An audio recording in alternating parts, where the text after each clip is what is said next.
Hey, Happiest Hour guests. Bonsoir, bienvenue, enchanté, bienvenidos. Welcome to the Happiest Hour. Andrew Lawson, we would not start without you. We would not start without you, buddy. You're our number one fan. I'm so excited that you're here. We're here at 5:30 Central, 6:30 Eastern, 3:30 Pacific, and 11:30 GMT. That one's just for you, Rachel Rossino. That's coming right at you. Sheriff Steele, hello and welcome. Glad to have you. This has been you can tell by my choice of jacket and shirt that this is actually a decent day in the a weather day in the Midwest. It's amazing. It's actually kind of sunny out. Just ran like 6 miles. Not that I'm trying to be better than you guys, but healthier a little bit. I think we could say that. The healthiest man I know is on the show live with us right now. Please give it up for Lancey Joe, co-producer and host of the show. Hi. How you doing, Lance? Good to see you, Brendon. You're always looking dapper, man. We jump on this thing, and you're always looking like you're put together.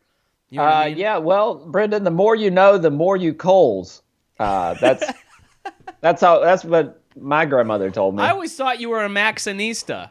I always thought that I would run into you at the TJ Maxx around the corner. Lancey Joe's out here maximizing his wardrobe. My portfolio. They did not have Kohl's down in Memphis, did they? Look at my hair, by the way. This is getting beyond out of control. I have to keep this beard now as defense against my terrible haircut. So this thing that is hair looks great. Self-defense beard. That hair looks good. I appreciate it. Well, you know what I mean? Coming from you, you got that young Republicans cut. There is nobody who cares more about their hair than the Republican Party. Well, I shaved my head once, and I looked exactly like American History X. And I was like, that must have been awkward because of your swastika tattoo also. Yeah, that's what I was going to say. The hair will grow back, but this tattoo is here to stay. Dude, did they have Kohl's in Memphis? Yeah. You're like, yeah, swastika tattoo, whatever. Do they have Kohl's in Memphis? Do they have Kohl's or what? I grew up shopping at Kohl's. This is like, I'm trying to put this in terms that Rachel Rossino will understand. It's like a Marks and Spencer's, except not even as nice. It's like a Midwest Marks and Spencer's. Marks and Spencer's. It's that's like the British equivalent, I guess. You could say that. Marks and Spencer's is kind of like JCPenney in my mind. And Kohl's is like a JCPenney if you lived in a Midwest town that had zero elevation gain. If it was just totally flat and the whole thing was cornfields, you had a Kohl's in your town. All my memories of Kohl's are going to Kohl's across a cold, windswept parking lot in like 8th grade. Yeah, and Kohl's doesn't... It's not like especially when you're that age, it's not like you're going to like get any, there's very little in there that you're like real excited. You're not excited about any of it. You're not excited to be there. Your mother took you there to buy a clip-on tie for your grandfather's 80th birthday. That's why you're at Kohl's. And you're like looking around at these stupid ties. You're 12. You hate everything. You're not. Yeah. You don't want to be anywhere. And yes. It's so weird because I read this article years ago when I was like 22 years old. I read this article that said why so many young people are rampaging in the suburbs. Why are so many people hitting, like young boys going out and smashing mailboxes? And I was like, what else is there to do? Like you're completely insignificant. You're like, I would have smashed 100 mailboxes if I could have gotten away, if I didn't have a conscience and could get away with it. Yeah, little did you know you'd grow up and be insignificant on a comedy scene somewhere. Oh, man. Rachel, by the way, says the health store at my local mall reopened today, and I saw ginkgo biloba and started laughing to myself. Stay healthy. Did you reach for that nature's bounty? I want to hear Rachel just say nature's bounty in her Northern Irish accent. Nature's bounty. She said weekend earlier today to me. Weekend. I've never felt more relieved for the end of the day on Friday than when I hear someone describe it as a weekend. This weekend, we're going to get more aluminium. We're going to get that breakfast we like with beans and fried tomatoes. Mashy pudding. All right. I hope all of my UK-based family is watching. I think that they just see us do that. They're going to be like, we hate Donald Trump even more now because of what he said. This is great. I got to read you this comment. My cousin Dustin just commented, I made like 50 CO2 cartridge bombs and blew up everything in Red Bluff. LOL sophomore year. That's so funny. That's how I know that we're related. It's because I feel like the desire to want to destroy things just runs so deeply. You know what I mean? He made a what bomb? A CO2 cartridge bomb. So he had these CO2 cartridges. Have you never done this? No. Did y'all make sparkler bombs though? Well, what is that? That's when you stuff a bunch of sparklers into something? You wrap sparklers in like duct tape and electrical tape. Yeah. And you leave one out. Yeah. So it makes a horrendous noise. It doesn't cause a lot of damage. But the noise sounds like the world is ending. Oh man, that sounds like. I would love to do that to the construction going on just around the corner here at this place. It's so annoying. Is a jackhammer? If it's not a jackhammer, Lancey, it's a buzzsaw or it almost feels like this whole neighborhood is conspiring to get on my nerves during the day. Like I have turned into I've got to have a kid somewhere because I have never I've turned into a dad. I've turned into a Midwest dad. Yeah. Rachel, take that pregnancy test again, Rachel. Well, I'm not getting annoyed at street traffic, but I definitely have several kids that I'm not acknowledging. I'll tell you that. Are you talking about your children or are you talking about your petting farm? Yes.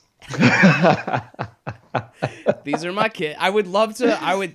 That is joke commitment. If I invited someone over my house and I was like, hey, I want to introduce you to my kids. And then they came over and I'm like, these are my goats. You like, see, the words the same.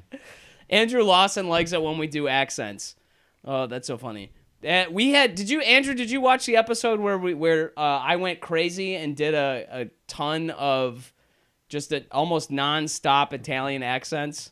Oh man, that day, I'm still stuck in that. When I get in the bathtub, I still hear that voice. Apparizione bathtub. Bathtub de bubble. Apparizione lavesse.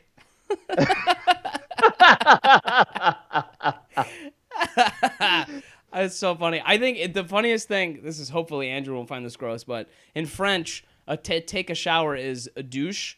Douche is a shower, which I think is hilarious.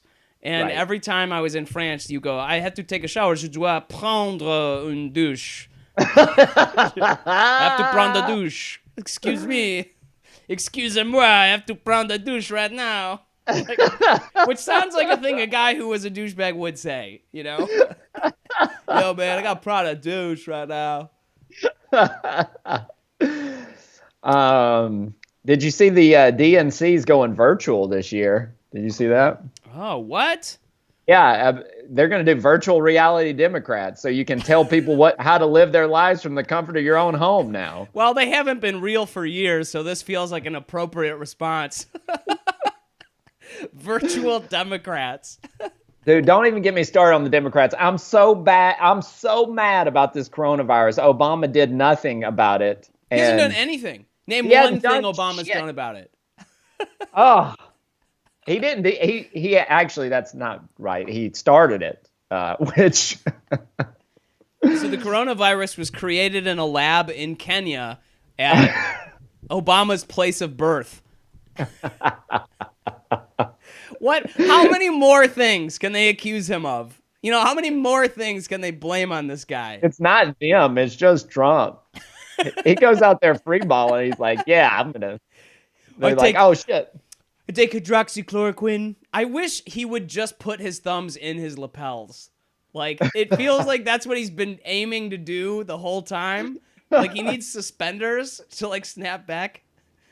If he had suspenders, he would change. If he ever wore them and accidentally hooked his fingers in them in the press conference, he would just immediately start trying to sell you a car. That would be his response. Let me tell you, we're handling it wonderfully, and I can see you behind the wheel of this Mazda.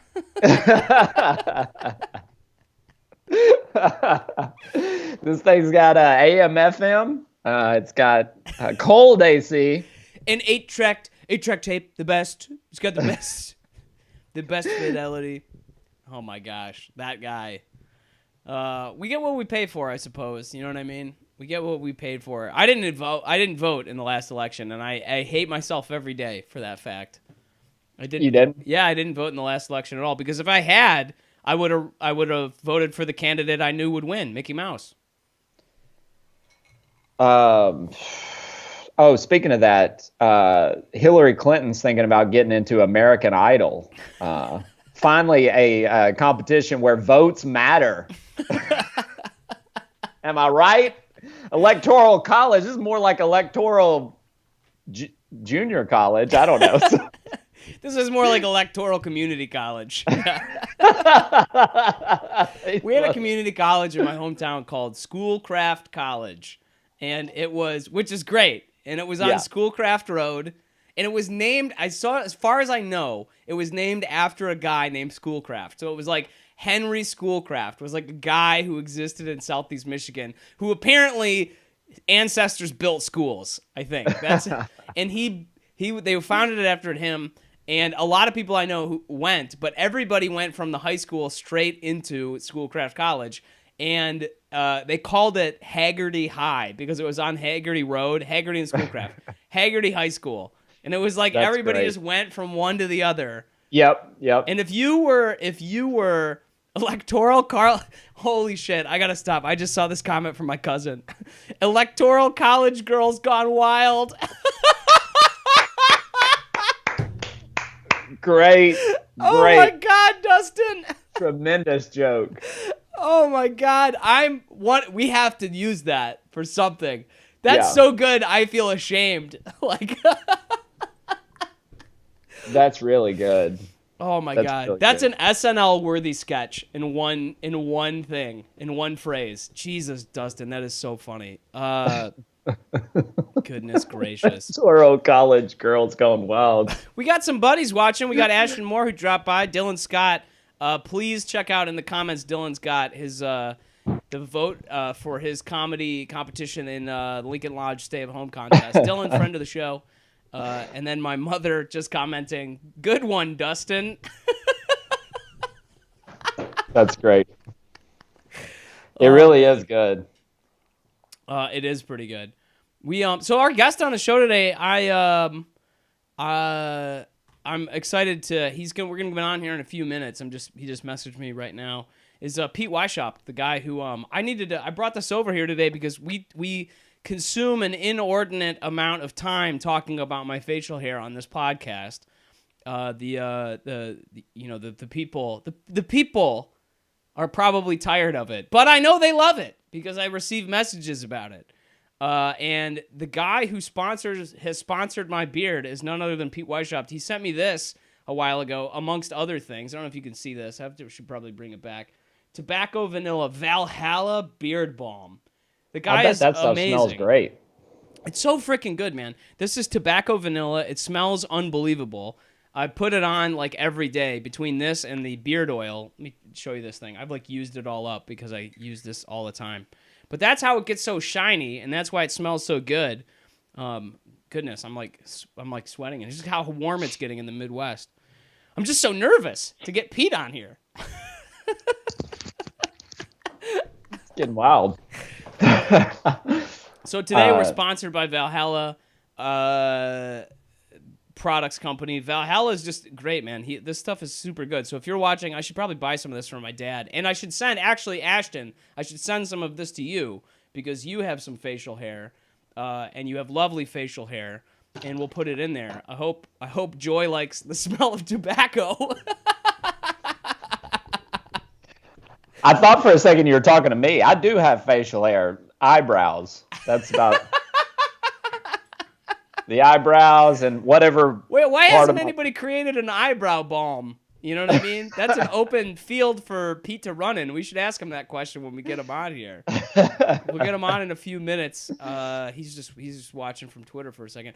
Pete's been drinking. He messaged me. He's like, "Hey, I've been drinking all day. This is perfect." So, what are you drinking, by the way, Lancey? We didn't even go over that. Well, you know me, I don't drink alcohol. I just stick to iced tea and fentanyl patches.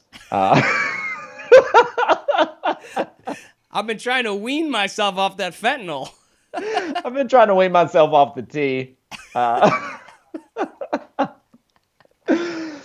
Yeah, so I'm drinking the Louisiana iced tea. My props are all the way over there. I'm not gonna get up and get them because I'm darn it. I'm attached. What we need to do is get sponsored by one of those claws that old people use to reach up into the top cabinets.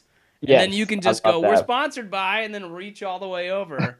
It's like a perfect idea. I'm drinking some organic gin today. I've actually been drinking way less than I normally have. I'm drinking about 1 drink a day, which I haven't had 1 drink a day since I was in elementary school. So, since you started comedy in elementary school, that first. Before we even started, Lancey made this joke. He's like, "We got 50 years of comedy between the two of us, but 49 of them are yours." I certainly look like it. Because Brendon started in the Womb, and the Womb is a popular comedy club over there in Michigan. Well, technically, the first time I did comedy, I was 5 years old on my uncle's public access show, and he was a comedian in Detroit, and I was on his public access talk show. And here we are in the same exact position. Sounds like you're telling this to a therapist. All right, I did comedy once when I was 5 years old on my uncle's public access show. This is where it all started. That's when it happened. I'm going to link in the show notes here, me in this documentary when I'm 17 doing comedy. It was a unique experience in every sense of the word. Here we go. And you guys can go check it out. Leave this and go check out what I just saw. And you're welcome, Rachel. You're about to roll on the floor laughing so hard you're crying. I did get a gig out of this, though. Speaking of comedy shows, I did get a gig out of this. I'll be opening for the World Health Organization. I'm doing the WHO tour. Sponsored by the CDC. But yeah, I'm not gonna follow them because they're a joke. They are a joke. What are they doing? I think we're gonna take out our money from them. We're gonna not recognize them anymore. What is it? What is his end game? Like, where's he going with any of this? He feels like a guy, like he feels like one of these like snake oil salesmen, but he like doesn't have any snake oil. Like he's not actually selling you anything. He's just up there on the stage telling you about like, you know, everything, let me tell you, your teeth are going to fall out and you better be taking it. What are you talking about? Like hydroxychloroquine? I've been taking it. He literally is. He's a carpetbagger, this guy. I had a Somebody joke needs here to put a about this. derby on top of his head. Apparently, he's defending his use of crack. I smoke it. I've always smoked it. Crack cocaine is tremendous. It's a tremendous drug. I was talking to that's why the blacks love me so much. That's probably what he would say. Jesus, man. We're living in an episode of Black Mirror. Well, now that we've thoroughly muddied the waters, we should get muddy. We should get Pete on here. So I'm going to message him and let him know we're going to get him on here in 2 minutes. That Michigan water's muddy, boy. Oh, did you hear about the dam that broke in Michigan?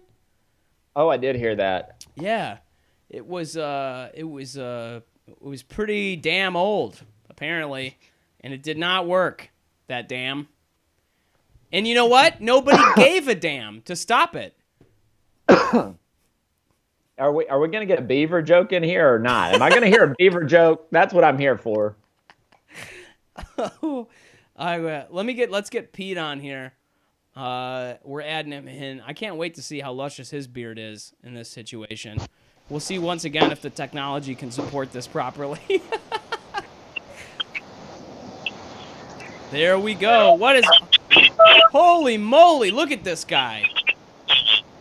The golden age. I have one of these in, and I don't know if you can hear me. We can hear you fine, Pete. Okay, hey, how's it going? It's going good, man. Look at this beard. Looks beautiful. This is, I'm so happy to be joined by our, oh my gosh, he's grilling? Yeah, I'm sorry.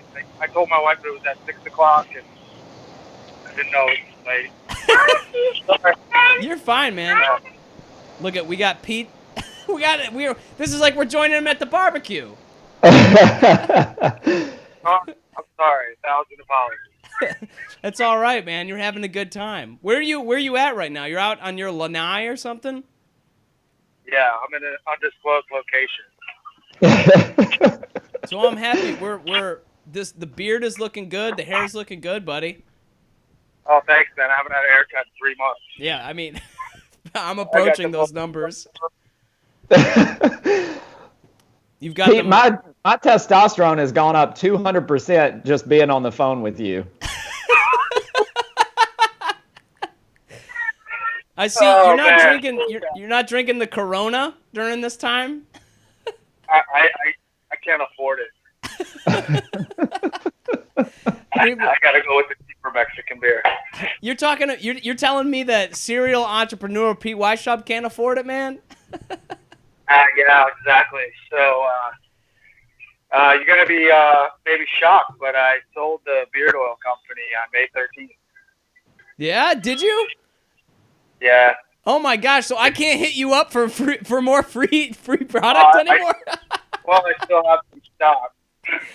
I can see you're almost out, so that's good. Oh man, I've been cranking through it, buddy. Like before you sent me these guys, I was pretty much dedicated to Duke Cannon, and honestly, I like your stuff a lot more.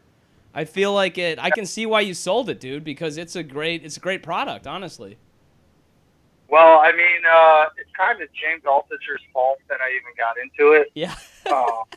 As many things are, I feel like. We need to get James on this show. 4.5 years I did it. I never made more than $18,000, so it wasn't any kind of FU money. But, I learned a lot. So I learned a lot about e-commerce. Yeah. And I learned that what you're doing with the videos and books and stuff, it's way better than having to run to the mailbox every day. I don't know, because people say that physical products, I mean, that's a good point, but people say that physical products, like RX bars sold for like millions and millions and stuff. So I've been thinking about doing a physical product again lately, which I've never done before. So you and I should talk about that. But it's funny because James challenged me to write that book basically in 30 days. And that one I just released. Oh, it's out? Yeah, I just released it. That was that's the Stoic Salesperson. And that. Oh yeah, I'm gonna have to check that out. Yeah, the book was like a race against time. Basically, I had to write like 1,800, 2,000 words a day. Man, it was a lot. It was a lot of work. That's brutal. So yeah, I did this one, which. Can you see that? Yeah, the golden age. Yeah. So I did this paperback because of James thing, his blog post on the 12 months, 12 books, whatever crap he was doing. Oh yeah. If you remember that one. And then I heard you on his podcast with the write a book in 30 days. You guys were hilarious. Shit. You ragged it. I can say shit on here, right? Yeah. So what's the golden age? What's the book about, man? You guys ragged on that poor Asian guy pretty hard with the Dow and all that stuff. Oh my gosh, man. That was it. Yeah, that's Jay, his sidekick. You're Okay. There we go. So what's the book about, man? You've written a few of them. It's 101 thoughts on business, entrepreneurship, investing, and technology. So the story of how I wrote it, you might find it interesting. I was going to do 88 lessons from 44 billionaires, which was a riff on the 88 lines about 44 women. So I couldn't think of, I found 44 billionaires, no problem. But the 88 lessons was the problem because they all overlap. It's like, don't do stupid shit, save your money. You know, so I couldn't get 88 lessons. The 44 billionaires, not an issue. It's funny because I wonder, like every time I've ever heard billionaires talk, which is not that often, but every once in a while I hear them talk, and I feel like some of the things they say, I think, that just sounds like what everybody should be doing anyway. Like, you know, focus on de-risking your propositions. And you're like, yeah, I don't know what that... Shit, the wife's going to kill me. Oh, well. You're right. This is Pete, everybody. Pete's handling like 5 things at once, man. You got your kids. You got your pork. Is that pork, by the way? Is that what you're making? Lamb. Ooh, lamb. I fucking love lamb. It's so delicious, man. And drinking the Modelo's. And he's live on the Happiest Hour. I love this show, man. I'm on Twitter, but it's like, I don't know how you interact with people. I hear you guys give a shout out to somebody, or you're like, hey, somebody just said this. Where are those people actually? A lot of it's on Facebook. Yeah, a lot of like the infrastructure comes from like Facebook, or like where we interface with our like the audience and stuff. I'm trying to work at it because I can get the Facebook comments live, but I can't get the Twitter comments live, which is a little annoying. Oh, okay. Well, I'll just move over to Facebook. Yeah, man, you should friend me on Facebook. I'm commenting. I'm like, God, Brendon, what a dick, man. He's not even paying attention to me. You sound exactly like every woman I've ever dated, Pete. Oh. He's not paying any attention to me. Let me go back to the book real quick. So you might find this interesting. That got to the 88 line stuff. So I've been blogging on Medium for like 3 years, just stupid bullshit. Yeah, but you had a good post just this week. I think I checked out. It's like I'm like melting in my apartment, man.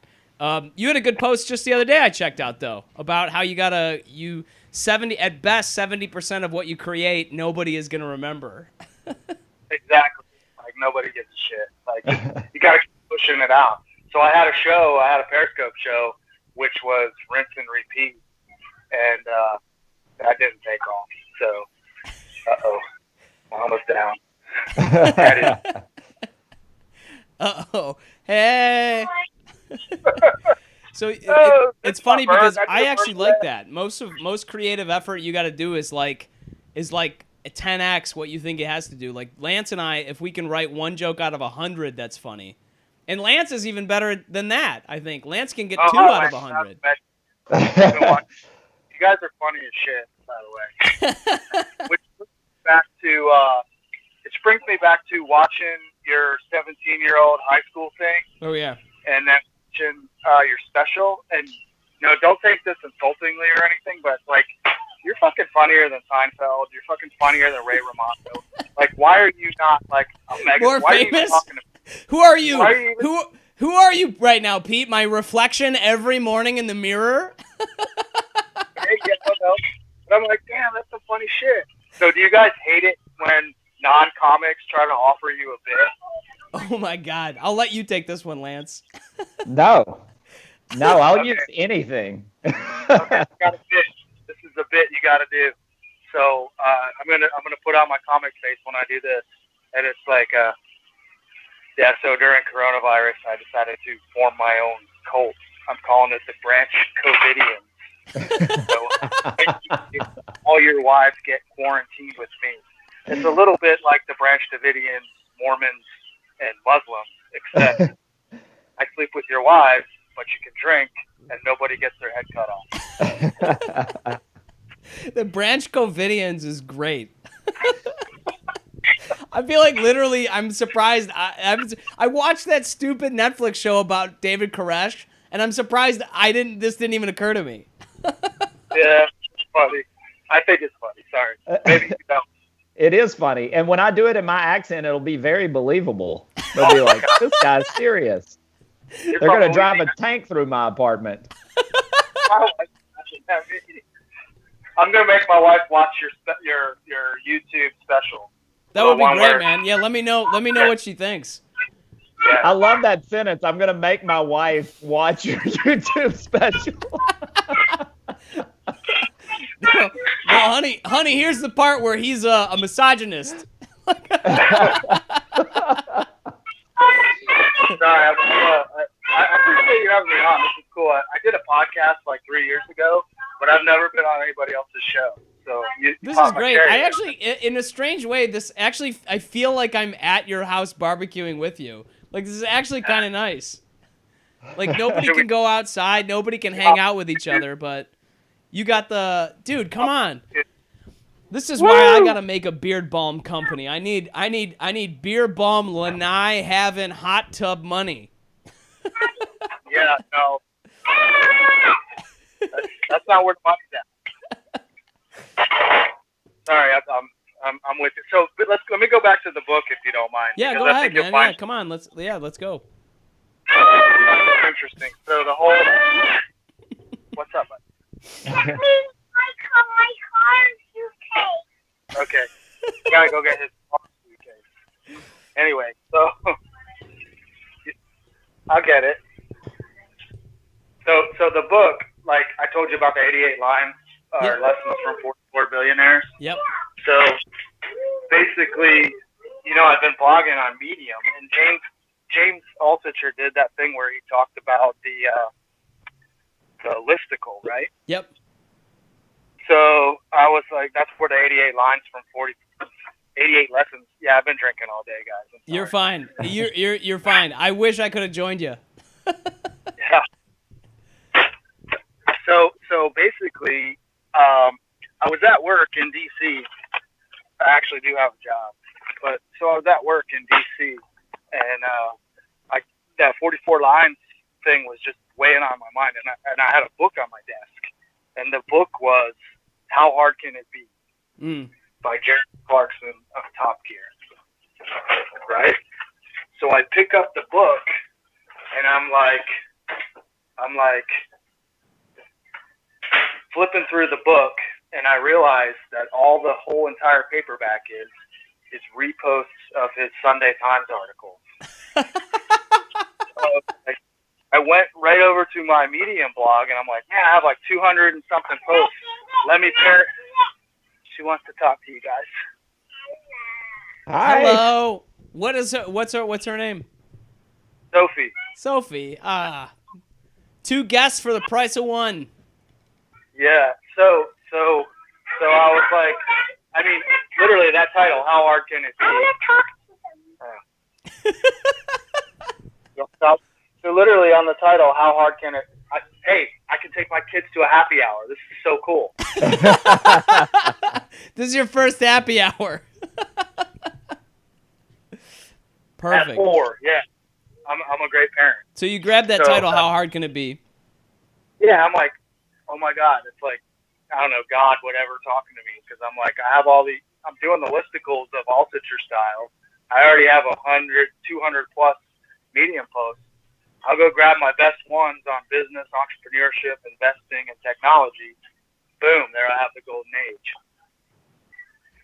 Dude, that's pretty cool. I literally put it together in a day because I had 3 years of blogging done. Yeah, you can grab all that stuff. It's all, it's 101. People that got the paperback were a little annoyed with the font because I went with Courier because I was like, oh, I'm going to go old school like you're on a typewriter. Yeah. But people didn't like that so much. But I was like, holy crap. That's not bad. On my book, I went with wingdings, which was a mistake.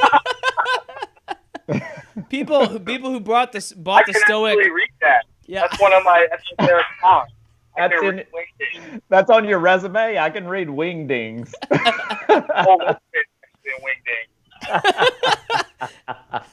If you can read this, hire me.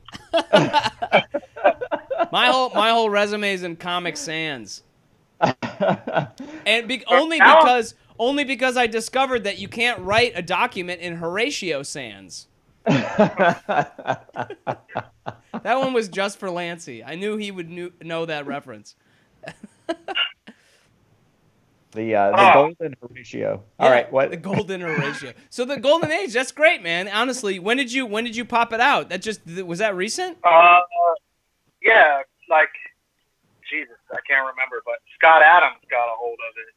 Nice. Really? Scott Adams got a hold of it. Well, this explains why he Yeah. follows you. Well, he gave me a plug, and I put it on the book. But that's not even the funny part of the story. The funny part is I made the cover myself, you know, and put it up through Amazon KDP, and like an idiot, I'd spelled entrepreneurship wrong. So I just heard your wife laugh in the background.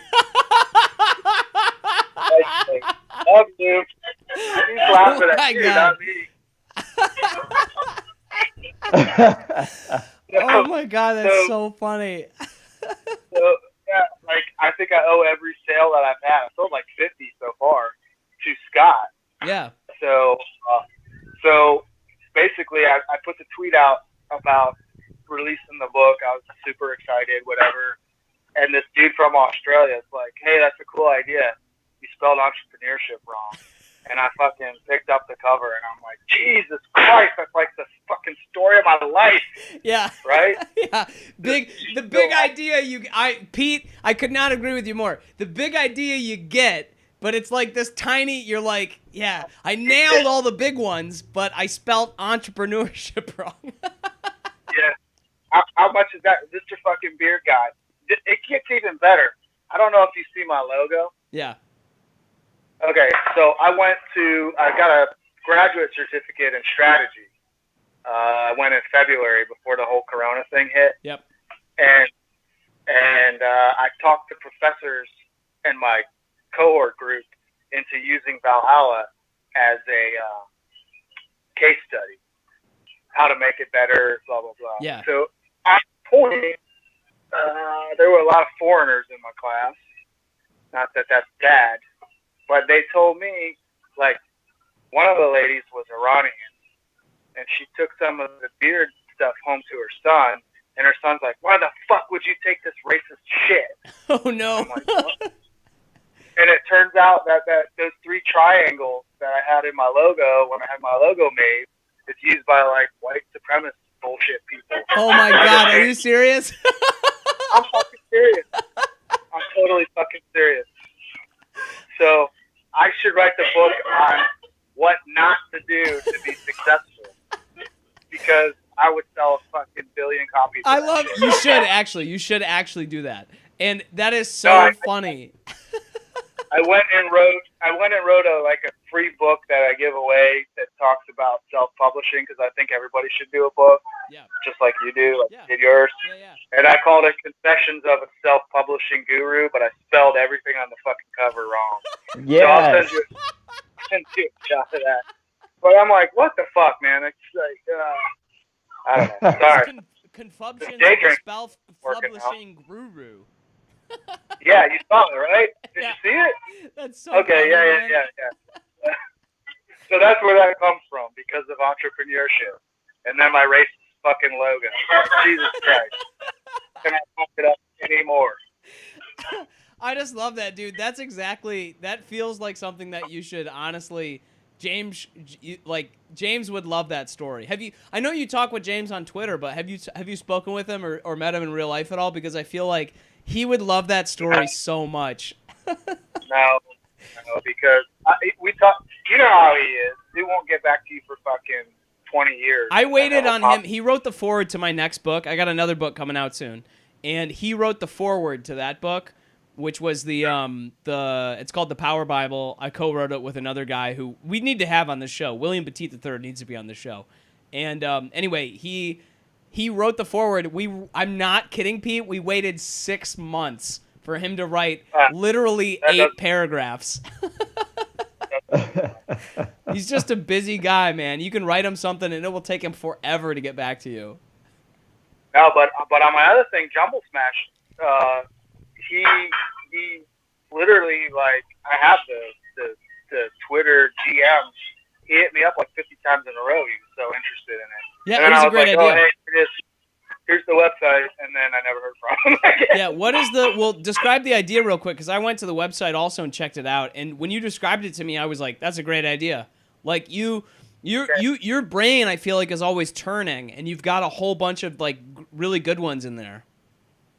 Oh well, thank you. I think my wife would probably disagree. She's probably tired of hearing about them. Have you ever used Airbnb? Yeah, of course. Yeah, we used to host Airbnb. Yeah. So, what do you have when you're in an Airbnb? You have a fucking. Oh, she said I'm saying fucking too much, but the F word. She said. No, I mean you have a captive audience, yeah. Right? So, have you ever heard of a Philips air fryer? So an air fryer like makes French fries, but it uses air instead of oil. And most people wouldn't use it, but I'm at an Airbnb and I use it, and it's awesome. And suddenly you go buy it. Yeah. Right. I'm like, there's what does Peter Thiel say? Like, what's something that's true that nobody else agrees with you on or whatever? Yeah. What is something? Why is somebody? That's exactly it. That's how you find the next $1 billion business. Something that you know is true that no one else agrees on. Yeah, so I'm like, it's true that fucking captive audiences in an Airbnb are a huge untapped marketing resource. It's like live billboards everywhere you go for Airbnb. So why don't these brands work with me? Yeah, me, the guy that can't spell, the racist guy that can't spell. That's my Why don't you work with me and put your products inside an Airbnb? And then, ironically enough, I was listening yesterday driving back down from DC. I was listening to Altucher with Noah Berger, and he talked about before Acura became well known, they hooked up with a resort, and they were like in Miami, and they're like, hey, get a free ride wherever you want to go in an Acura, and everybody started to recognize who Acura was. And I'm like, your captive audience, especially during COVID-19. You're a captive audience inside an Airbnb. What a place to market your stuff to people. Like if you have a coffee company, you provide free coffee. That's such a good idea, man. Yeah. Yeah, well, apparently you, me, and maybe Lance are the only 3 people that think so. Well, that blows my mind because I feel exactly the same way about Airbnb. We stayed like sometime about a year and some change ago. I stayed in an Airbnb in Boulder, Colorado. And it's the first time I've ever experienced a bidet. Have you ever used a bidet? Ever? Yes, I have. It was unbelievable. Hey, my cousin Dustin, by the way, thinks it's a great idea. Yeah. I only use my bidet by night. Anyway, I suddenly was like, holy shit, I gotta buy a bidet. This is unbelievable. Like, it was... Did you buy one? No. But I wish I had, because all of the great toilet paper shortage. Oh, that makes sense. Yeah. Hey, bidets. No toilet paper, get a bidet. You know how much money you'll save? Got a marketing slogan for that. Get a bidet, it's not gay. Oh, Peter, come on.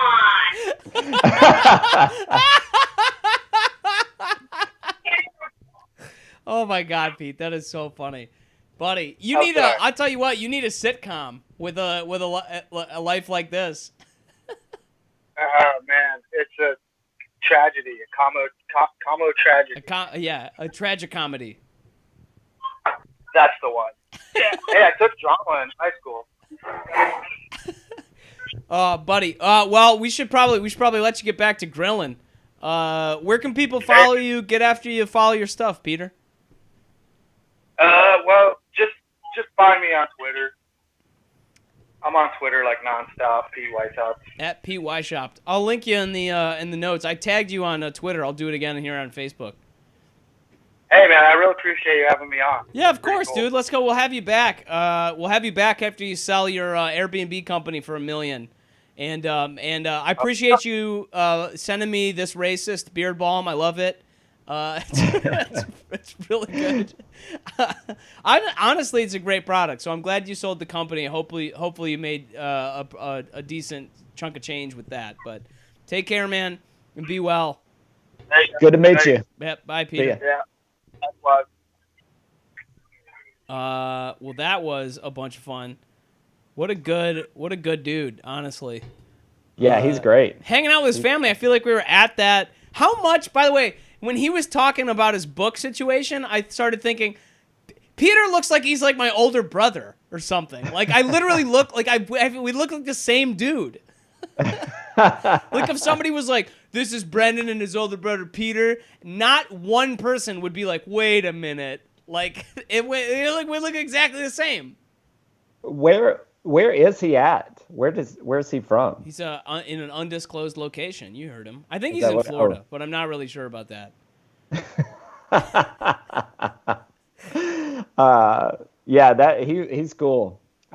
He was like cool, but like in a manly way. Like that's what I said about the testosterone. I'm like, even Brett Favre would be like, this guy's manly. Even Brett Favre. Well, I was sad to hear he sold the company because I had an idea earlier, and it's eyebrow balm. Oh yeah. I actually, legitimately though, I was putting the beard balm in earlier, and I thought, why doesn't he make hair products? Like, that really feels like it like Viking style hair products. Yeah. You put this in. How do you think the Vikings had such great hair when they raided coastal villages?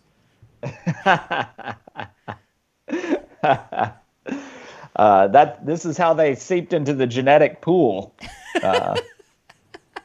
With this beautiful hair. They were wooing those maidens.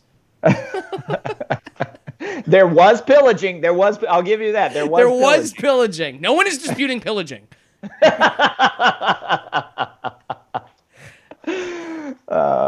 My cousin Dustin is on a fucking roll today. He said Jack Nicholson has an awesome eyebrow balm company. Does he really? I mean, look at his eyebrows. Maybe Dwayne The Rock probably has a good one too. Dwayne Johnson, man, that guy. How do we get him on this show? That would be too far. Because of my contractual obligation with the Disney Corporation, I can't actually talk to him. It's a bunch of. I'm in the middle of agents, so we'll figure it out though. I want to do an all cow version of Disney's Moana and call it Moana. That's $1 million idea for sure. I think it's a $100,000 idea. I'm gonna get that book. That sounds interesting of his. The Golden Age? Yeah. Mm-hmm. Well, the thing that I dig about Pete's a lot of fun to talk to, and we connected on Twitter, and I forget what we were messing around and talking about a bunch of different kind of BS, and he sent me out of nowhere. He just was like, "I'll send you some of this, some of my, balm and stuff," and sent me all this stuff, and I was like, "Holy shit, this is great!" And talked about it, posted it, messaged it out there. I think I was either talking to James Altucher or Jeremy Miller, I forget which one, and he started commenting. Right. So pretty cool, man. I think it's the thing that I dig about Pete and talking with him is that he really, you can just go create something. Like, nobody's stopping you, and it's a lot of work. Like, I mean, I wrote, I'm coming up on 4 books now, and It's a ton of freaking work. I did the online courses. Doing this has been a lot of work, but it's also a lot of fun, and we get a lot of. You get to do a lot of really cool shit when it's going on, and hopefully you make a little bit of money. And I don't know. I mean, we're not raking in cash on this show like the at Lancey Joe on Venmo show. I can tell you that. Mm-mm. No. No. No. What you really need to do is found a religion, Lance. That's where the real money is. Oh, yeah, for sure. Lanceism. Because I am rich, though. I'm very rich. I'm rich with friends. In spirit. I was going to say you're rich in spirit. I'm rich in spirit. Pardon me. You were rich in spearmint. You have a lot of spearmint gum. I remember going to your house and saying that. Oh, speaking of that, is the word lucrative, is that from Lucius, as in the devil? Is this a real question? I don't think so. Lucrative. Are those? Shout out in the comments if y'all have an answer to this. Is these words have anything to do with each other? if these words have anything to do with each other. Lucrative comes from the word light bringer. Which Are you looking this up right no, now? Or not at all. Actually, it just hit me. I'm completely messing with you. I'm gonna look it up though. Let's see, lucrative definition. I love the definition that Google provides immediately. Producing a great deal of profit. It's a great deal. It's the best deal of profit. Tremendous deal. Tremendous. Oh, it's Latin from lucrum. Lucrum. There we go. Gained, Yeah, from lucrat, to gain, and from the verb lucrare. Amazingly, apparently in the 1800s is when the word lucrative in the English language hit its peak. It slowly fell from there, which goes to show that it's harder to make money now than it was 200 years ago. There was a lot more lucrative stuff back then. Or maybe the concept of profit has changed. You know what I mean? Things are a lot less lucrative because they just don't seem. Maybe 200 years ago they were like, "Hey, I made $1," and you're like, "That's so lucrative!" Like $1, you could buy. Did you know this? This is true. For $1, you could buy 4 gallons of whiskey in 1800. Oh, jeez. Right? How lucrative Yeah, is that? but my great-great-grandfather's mixtape didn't do so well. So, I mean, it's give and take. It's give and take. It's give and tape, buddy. Yeah, 200 years ago, they were still using tapes. Well, your grandfather was dropping rhymes. He was. Him and that jaw harp that he had. That was amazing. And his wife played the thing with Played the laundry. where she's supposed to be. That's why women's feet are small. His wife played the making him a sandwich. I think your favorite moments on this show are when I'm like, yeah. Well, I'm visually stimulated by that. There's a lot of like, people are hitting that like button when I do it. I feel like I really need to. I missed my calling on doing a dance comedy channel. I need to do that. Maybe that's where my talent really lies, on TikTok, doing dance comedy. That's your calling, and you found it today.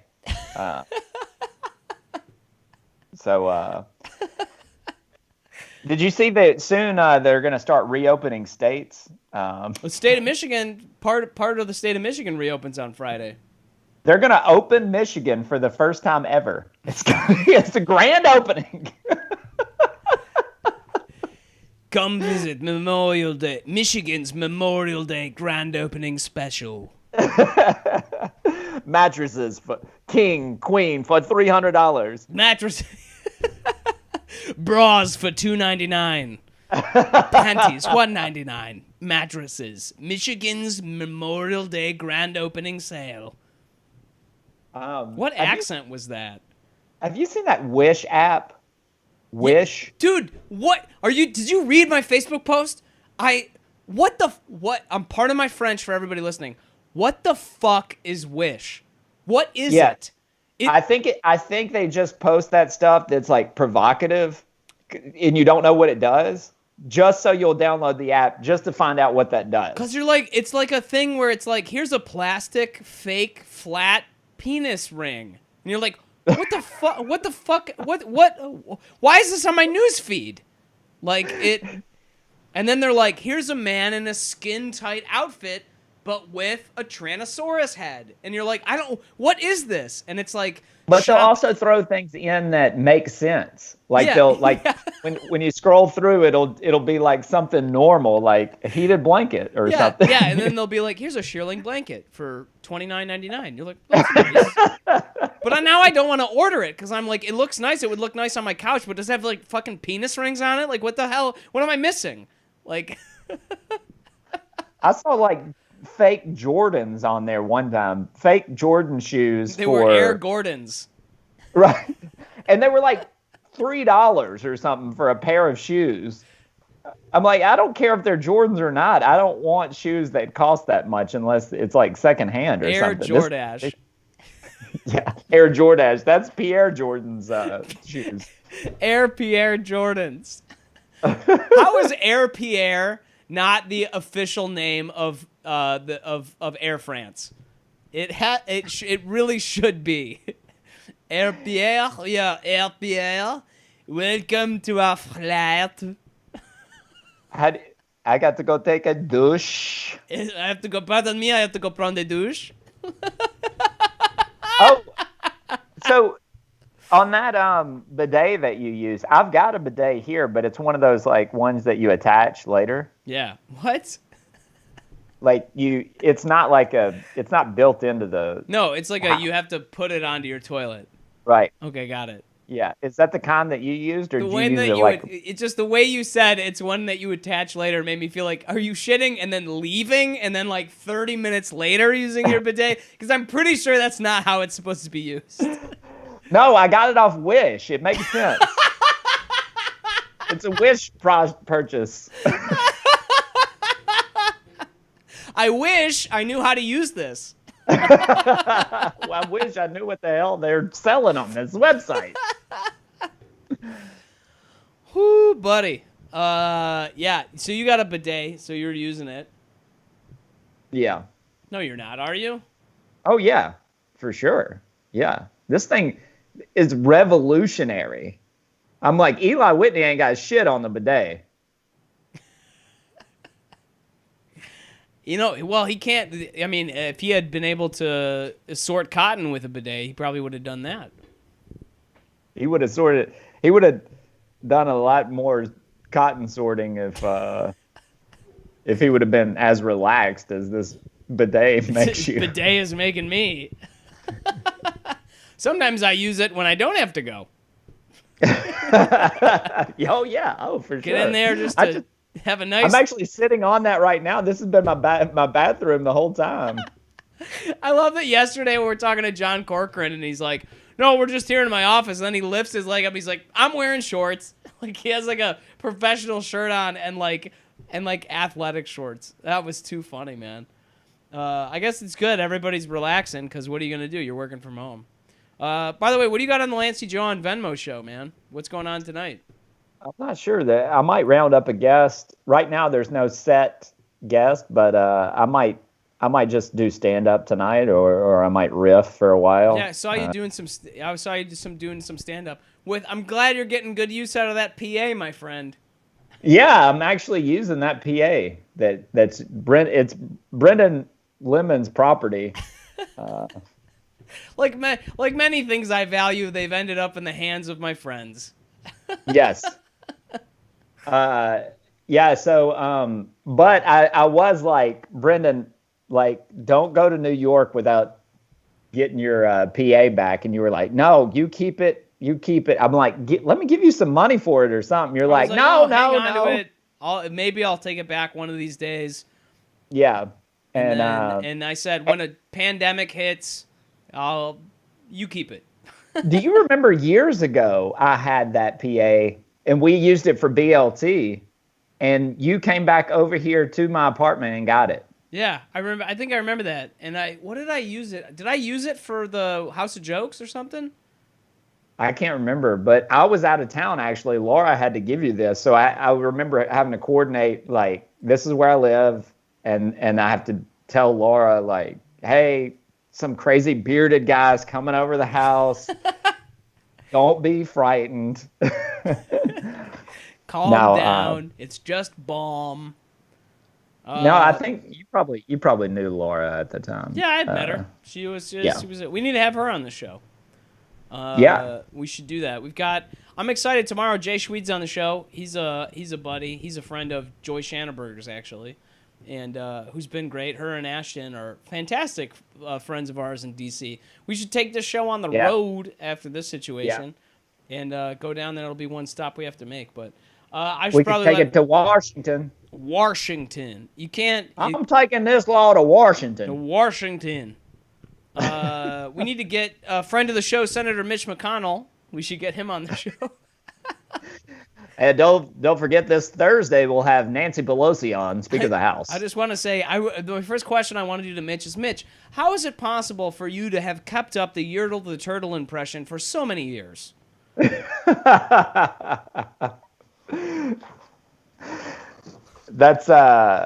good stuff. Thanks everybody for watching today. What a fun show this was. This was good, man. I felt like we went to a barbecue. It's the first time that we've actually had food being prepared on the show. It was kind of cool, actually. And we met Sophie. We had a special guest, Sophie. So the closest we've ever been to that is with this new Dentine ice that I've consumed. Well, thank you so much, Lancey, and thank you guys for tuning in. We'll see you here tomorrow with Jay Schweed and, of course, Lancey Joe. And check him out on the Lancey Joe on Venmo show. You can follow him on Facebook. And we'll take it easy. Thank you, Andrew and Dustin and Rachel and Erna and my cousin Steven over in the UK, who hopefully is not lying in bed by himself watching this alone without Sarah. Hopefully she's awake and watching also. But anyway, take care, everybody, and we'll see you tomorrow. Goodbye. Bye.